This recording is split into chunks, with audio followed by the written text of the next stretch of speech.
Olá, estamos iniciando mais um programa Conhecendo o Ministério Público. O plenário da Câmara dos Deputados rejeitou por 430 votos a 9, com 2 abstenções, a PEC 37. A proposta de emenda à Constituição impedia o Ministério Público de promover investigações criminais. Previa competência exclusiva da polícia. Com a decisão, o texto foi arquivado. Para falar sobre a derrubada da PEC 37, convidamos o subprocurador-geral de Justiça para Assuntos Institucionais, Marcelo Dornelles. Doutor Marcelo Dornelles, eu quero dizer que é um prazer tê-lo aqui novamente no programa. E, ao mesmo tempo, queremos saber o que significa a derrubada da PEC 37 para o Ministério Público. Marca uma satisfação retornar aqui eu conhecendo o Ministério Público. Para nós foi uma decisão muito importante, né? Uma proposta de emenda à Constituição, que iniciou como se fosse quase que um tom de brincadeira, porque era algo assim que estava estabilizada a investigação criminal pelo Ministério Público por decisões reiteradas e diversas do Supremo Tribunal Federal.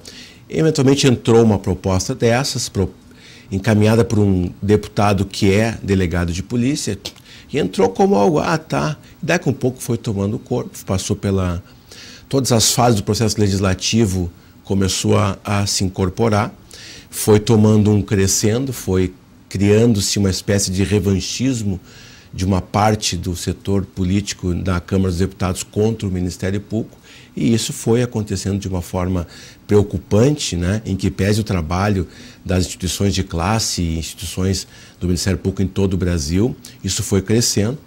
E, enfim, com a derrubada nos dá uma tranquilidade, estabiliza a questão do sistema criminal de justiça, porque a preocupação que nós tínhamos era o quê? Nós temos um sistema que não é eficaz, não é eficiente.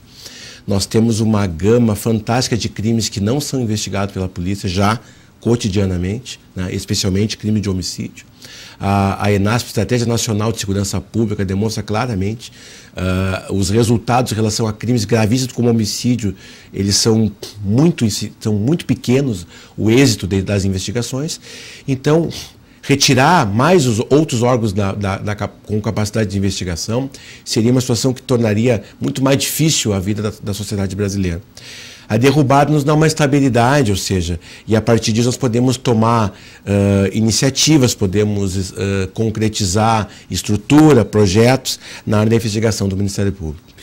E qual era, doutor Dornelles, o sentimento da classe de promotores, procuradores de justiça, uma semana antes da votação na Câmara dos Deputados? Olha, era preocupante. Eu estive lá, com outros colegas do Ministério Público Brasileiro e aqui do Rio Grande do Sul. Nós estivemos visitando o gabinete de parlamentares, foi feito em todo o Brasil, cada um com seus parlamentares, que tem mais afinidade, e a situação era muito preocupante, assim, porque se via assim, que tinha um grupo claramente que votaria contra a PEC, bem identificados, outros que claramente votariam a favor, e uma gama muito grande de parlamentares que não se posicionavam. E na nossa visão, assim, o não posicionamento naquele momento significava uma postura que era ligada à aprovação da PEC. O que nos preocupava eram os argumentos, né? Argumentos de toda a ordem. E os argumentos, Marco, impressionante, eles não tinham a ver com a PEC em si. Então, eles alegavam pontualmente um problema pessoal de relação em determinado momento da vida política, com algum promotor em algum lugar, alegava algum problema de relação de algum assessor, de um prefeito ligado à base em algum momento da vida, mas a preocupação principal era que não se trabalhava especificamente o tema principal. Virou claramente um revanchismo contra o Ministério Público. E o nosso sentimento, uma semana antes, era um sentimento que nós não teríamos condições de rejeitar. Nós até apostávamos que talvez, como era a necessidade de um quórum bem qualificado, que são 3/5 para a emenda constitucional, em 2 turnos, que talvez eles não conseguissem tantos votos, mas que teriam maioria, com certeza, naquele momento teriam. Claro. E como o senhor viu a criação daquela comissão especial para analisar o texto da PEC 37? No primeiro momento nós achamos que foi uma boa ideia, Porque, na verdade, o que as pessoas têm que perceber é que os congressos dificilmente votam algo que não tem consenso. Assim como as assembleias, isso faz parte do processo político, né? Buscar alguns consensos e votando, e aquilo que há divergência vai se tentando construir solução. Então se criou uma comissão com integrantes da Polícia Civil e Federal, integrantes do Ministério Público dos Estados e Ministério Público Federal, para tentar construir um texto. Isso é natural, é importante, até faz parte do processo político. Só que, na verdade, essa comissão, infelizmente, os deputados que a presidiam, eles claramente, eles eram a favor da PEC e conduziam as reuniões no sentido de alguma forma, diminuir o Ministério Público. Então, os colegas tentaram, nós estávamos lá em condições de construir soluções, em condições de regulamentar o processo. Nós estávamos para discutir, mas toda a discussão era encaminhada no sentido de diminuir e prejudicar o Ministério Público. A ponto de que saiu um texto dessa comissão, absolutamente inviável, e o Ministério Público brasileiro se posicionou, não, nós vamos votar, vamos buscar a votação, se perdermos, vamos perder, como sempre, com hombridade, de pé, mas nós não vamos nos submeter a um acordo, um texto que efetivamente era danoso aos interesses do Ministério Público, especialmente da sociedade. A rejeição da PEC 37 era uma das reivindicações dos protestos de rua. Qual o peso que teve essa manifestação do povo para o Ministério Público? Olha, foi fantástico, sabe? Para nós foi até emocionante ver porque foi um movimento espontâneo. Claro que não se pensa, não saiu do nada que os movimentos começaram a reivindicar isso. Foi um trabalho de quase 2 anos do Ministério Público, das associações de classe, no sentido de um esclarecimento do debate público.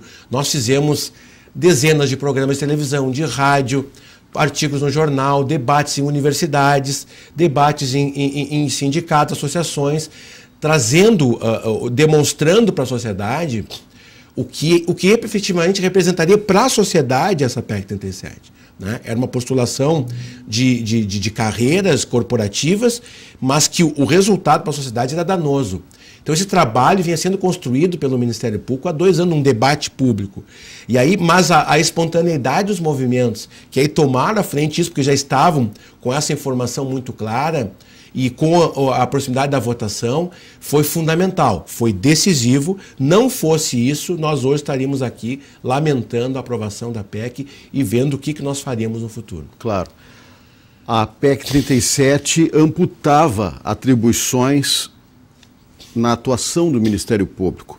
Eu gostaria que o senhor explicasse para o telespectador, até aquele mesmo que não tem muita ligação com a matéria, o que aconteceria se a PEC tivesse sido aprovada pela Câmara dos Deputados? Significaria que tudo aquilo, por exemplo, não é só... Claro que ficou mais quase que uma disputa, que não interessante, mas uma disputa entre polícia e Ministério Público, mas não é. Era muito mais.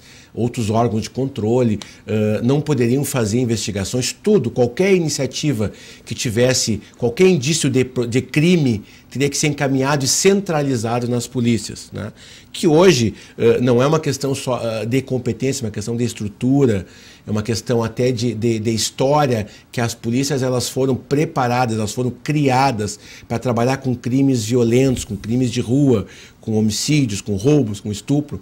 E, na verdade, essas investigações elas teriam uma outra conotação, uma questão mais ampla, e crimes que são mais complexos, crimes mais técnicos, e não esse crime de enfrentamento violento, né? Então, isso significaria que, se por hoje já é difícil, quase que impossível darem conta desses crimes, toda outra gama de crimes, de licitações, de corrupção, né, de lavagem de dinheiro, ficariam centralizados nas polícias, que efetivamente não teriam condições de atender isso. E as outras instituições que têm aparelhamento para isso, que têm capacidade técnica e pessoal para isso, teriam que ficar de braços cruzados diante de uma criminalidade que é organizada e muito mais difícil de investigar. Outra coisa que eu gostaria que o senhor explicasse é que quando o Ministério Público, o promotor de justiça, investiga um caso, ele não examina só a questão criminal, ele também procura analisar, apurar vários ângulos daquela investigação. Essa é uma das questões mais importantes, Marco. Porque eu estava vendo essa semana num jornal aqui, quero ver se agora o Ministério Público vai diminuir os homicídios. Isso é um absurdo, isso é um equívoco, quase uma má-fé numa manifestação dessa. O Ministério Público trabalha, e nós temos os casos que nós temos atuado ultimamente demonstram claramente isso, que a nossa visão não é só o crime, a nossa visão é que naquele crime tem uma outra repercussão. Por exemplo, num crime ambiental, nós vamos trabalhar o processo criminal, mas nós vamos trabalhar aquilo que é mais importante que o processo criminal, que é a recuperação do meio ambiente, a prevenção para que aquilo não aconteça mais, né? Outros crimes, como por exemplo essa operação do leite compensado, nós vamos trabalhar o crime, vamos punir, vamos prender, processar os adulteradores do leite, mas muito mais importante, os promotores do consumidor estão verificando as brechas na cadeia do leite para ver onde é que está a fraude, para com atuações preventivas extirpar ou qualificar aquela mercadoria para que ela não chegue ao consumidor de uma forma adulterada. Nos processos que são o que mais interessa à comunidade, que é a corrupção, nós vamos trabalhar o processo criminal e, paralelamente a isso, nós vamos trabalhar a ação da improbidade administrativa para que haja a punição no quadro político, que haja a demissão do serviço público. Então, essa é a nossa conotação, e não simplesmente, às vezes, essa confusão, prender, soltar criminosos. Não, nós temos essa condição de, numa mesma investigação, dar uma amplitude muito maior e resolver não apenas o crime que cessa, mas também a continuidade daquilo. O Ministério Público brasileiro tem feito várias operações pelo país, operações de repercussão nacional. Aqui no estado, o Ministério Público Gaúcho fez diversas operações, e eu cito como exemplo a leite compensado, que deu uma ótima resposta à sociedade daquilo que o Ministério Público está fazendo.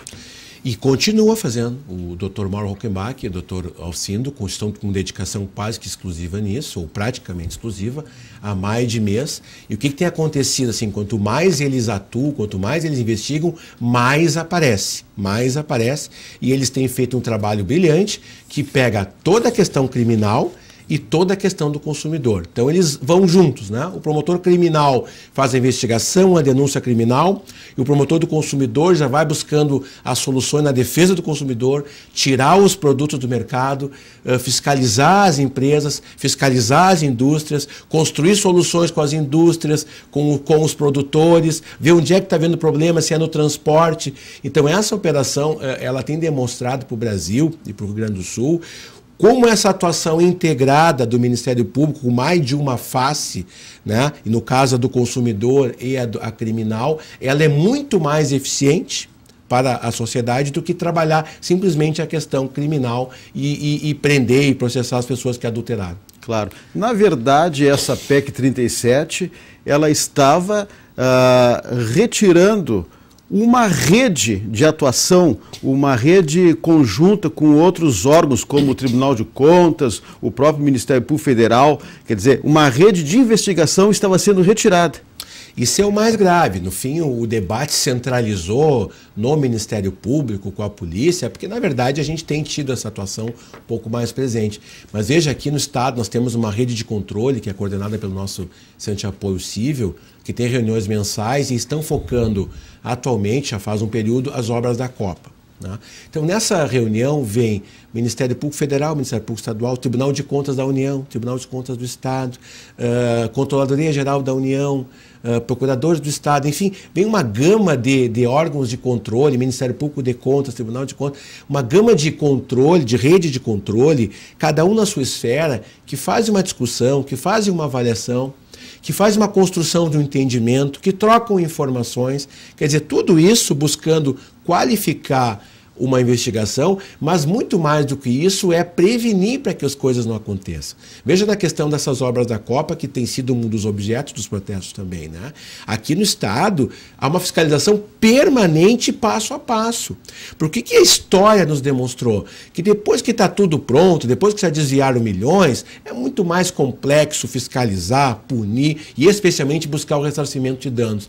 Então, com essa percepção, se criou uma rede de controle aqui no Estado e nós estamos acompanhando passo a passo em tempo real, para que se eventualmente se alguma coisa esteja acontecendo de irregular, ela seja estancada desde logo, seja investigada desde logo, em tempo real, e não depois que já aconteceu, que se torna muito mais difícil. Então, esse lado, assim, não chegou a ser tão claro para a sociedade, e que foi um ganho fantástico, porque toda essa discussão, todas essas autoridades, todas essas instituições que atuam em parceria, em conjunto, ficariam também alijadas do procedimento que tivesse algum âmbito criminal. Agora, muita gente estava falando que o Ministério Público e a polícia estavam concorrendo. O que o senhor pensa sobre isso? Acho que é um equívoco. Isso eu falo desde o início, eu falo há muitos anos sobre isso, né? Nós não concorremos. Nós temos claramente qual o trabalho da polícia, a importância do trabalho da polícia, certo? A qualidade do trabalho da polícia. A investigação do Ministério Público surge numa zona cinzenta da investigação, onde claramente as polícias não estavam atuando, por falta exatamente até mesmo de estrutura e até de perfil de atuação.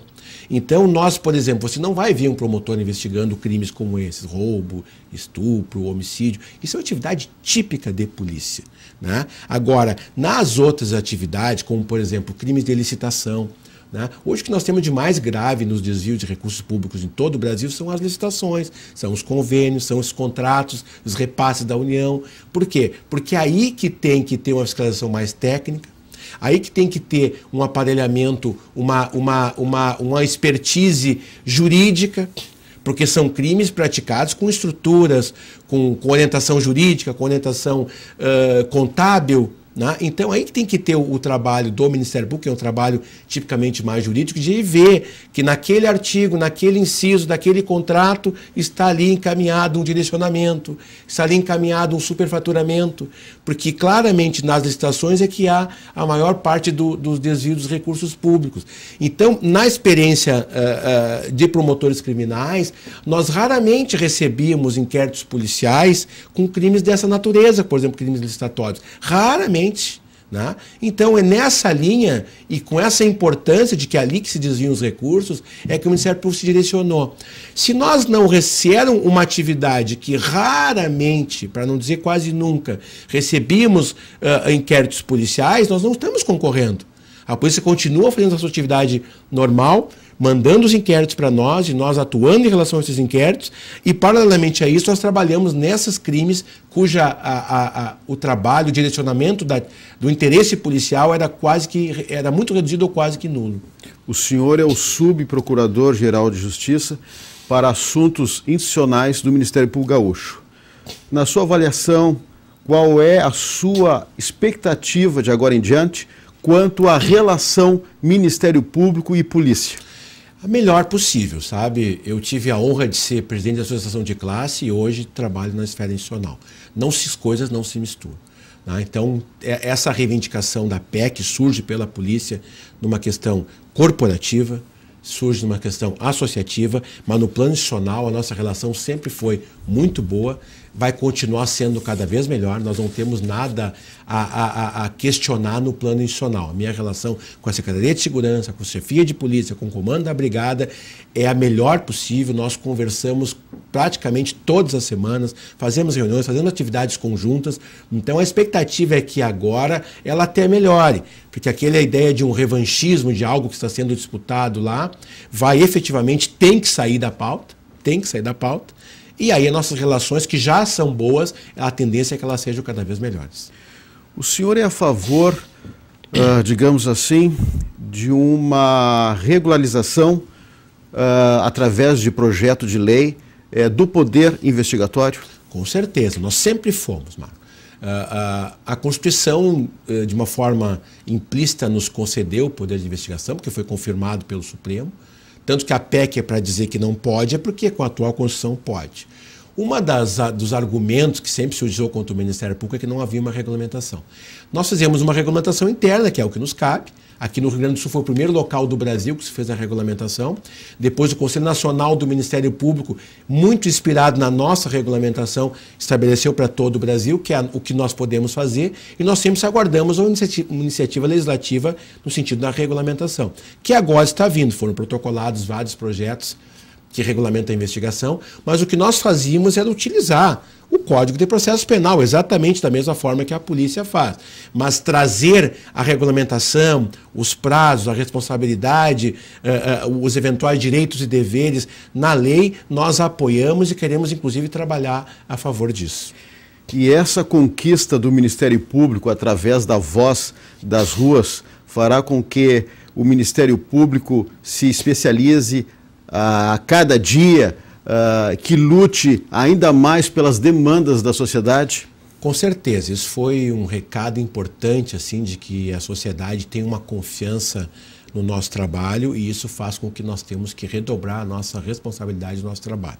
Nós já iniciamos, a votação da PEC foi à noite, no dia seguinte pela manhã, nós já fizemos reunião com o Núcleo de Inteligência, com o Centro de Apoio Criminal, já estamos marcando uma reunião para a semana que vem com todos os promotores que trabalham com investigação e patrimônio público e os GAECos no interior do Estado, para nós discutirmos estratégias, melhorarmos a estrutura, encaminharmos algumas metas para serem cumpridas, porque exatamente nós temos agora a responsabilidade de atender essa sociedade que nos defendeu de uma forma muito emocionante, assim, foi que as ruas, então nós temos que responder isso, sim. O senhor tem conhecimento de outros projetos que tramitam em Brasília com o mesmo propósito de amputar atribuições à atuação do Ministério Público? Tem, infelizmente tem. Nós vamos tentar conduzir isso também com a classe política, porque esse sentimento de revanchismo colocado na PEC 37, ele tem em outros setores também. Então, tem várias demandas que atingem a instituição do Ministério Público, que a forma de nos atacar é exatamente nas nossas funções, nas nossas atribuições. Então, quem quer prejudicar o Ministério Público, porque foi alvo da sua atuação, ele o atinge não pessoalmente no promotor, no procurador, ele atinge na instituição, nas suas atribuições. Infelizmente, sim. Tem projetos lá que tentam ainda nos diminuir, tem projetos que querem dar um inquérito civil para a polícia, são coisas absolutamente inexplicáveis, né? Se a polícia hoje não consegue atender um inquérito policial, imagina um inquérito civil. Então, num plano lógico de sensatez, é absurdo. Mas, com esse sentimento que tinha lá, daqui a pouco essas coisas começam a tramitar e começam a ficar preocupantes. Então, nós continuamos atentos e continuamos contando com o apoio popular, se for preciso, para que nós não sejamos alijados ali adiante de outras atribuições do Ministério Público. Nós estamos chegando ao final do nosso programa, mas o senhor ainda tem um minutinho para o seu recado à sociedade, aquele cidadão que saiu às ruas para lutar pela rejeição da PEC 37. O nosso agradecimento a esses jovens, né? Eu sou professor universitário e a gente via as manifestações, né? Que ela partiu especialmente dos jovens, mas depois foi tomando uma proporção. O nosso agradecimento a essa postura e o compromisso de que podem confiar no Ministério Público. Podem confiar que nós estaremos muito firmes na defesa dos interesses da sociedade. Ok, Subprocurador-Geral de Justiça para Assuntos Institucionais, Dr. Marcelo Lemos Dornelles. Mais uma vez, eu agradeço a sua participação no programa, a sua gentileza em aceitar o nosso convite. Para mim sempre é uma honra estar aqui, Marco, e sempre que preciso estarei aqui debatendo contigo as questões do Ministério Público. Ok, muito obrigado. Se você tem críticas, sugestões, mande um e-mail. Mande um e-mail para conhecendomp@mp.rs.gov.br. Lembramos também que esse quadro poderá ser revisto em nosso canal no youtube.com/conhecendomp. Na próxima semana, voltaremos com mais um assunto de interesse da sociedade no programa Conhecendo o Ministério Público. Até lá!